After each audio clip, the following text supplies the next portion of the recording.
আজকে একটা বিষয় আসছে, প্রত্যেকটা বাসা বাড়িতে, এমনকি আমার নিজের বাড়িতেও, যেখানে বিল দিতাম আমি ১,৫০০ টাকা মাসে, ২,০০০ টাকা, আজকে আসছে ৫,৫০০ টাকা। প্রত্যেকটা বাড়িতে ২ গুণ ৩ গুণ বিল চলে আসছে। এখানে এটা এই মাসে কেন হয়েছে ওনারা বাস্তবে সঠিকভাবে জবাব দিতে পারেন নাই। ওনারা বলছে যাদের বিল বেশি আছে তারা যেন অফিসে আসে, তাদের বিল ঠিক করে দেওয়া হবে। এই একটা লেজের উপর একটা কথা বলেছে।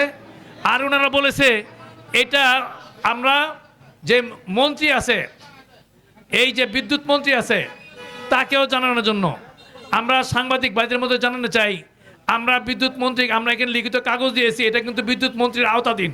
ফলে ওই কাগজ ওনার উপরে পাঠাবেন। বিদ্যুৎ মন্ত্রীকে আমরা জানাতে যাব না, এই কর্তৃপক্ষ যারা বিল নেয় তাদেরকে আমরা জানাচ্ছি। এবং নারায়ণগঞ্জের আপামর জনতা, প্রত্যেকটা পাড়া মহল্লা, প্রত্যেকটা মানবাধিকার সংগঠন, প্রত্যেকটা নাগরিক সংগঠন, প্রত্যেকটা শ্রমিক ছাত্র যারা ভুক্তভোগী, প্রত্যেকে আমরা কিন্তু বাধ্য হব এমনভাবে রাস্তায় নামতে বাধ্য হব যাতে করে এই সরকারও বাধ্য হয় এখানে চলে আসতে। ফলে আমরা শান্তভাবে বলছি, কোন জেলায় লাগাইছে, কে লাগায় নাই, এটা বড় প্রশ্ন না।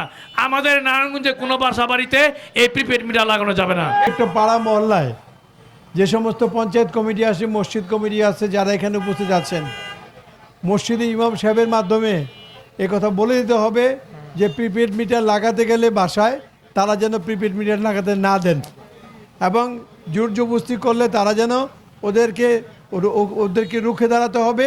আমরা স্পষ্ট বলেছি যে পরবর্তী সিদ্ধান্ত আপনারা সরকারের উপর মহল থেকে না দেওয়া পর্যন্ত কোনো প্রিপেড মিটার এখন লাগানোর চেষ্টা করবেন না।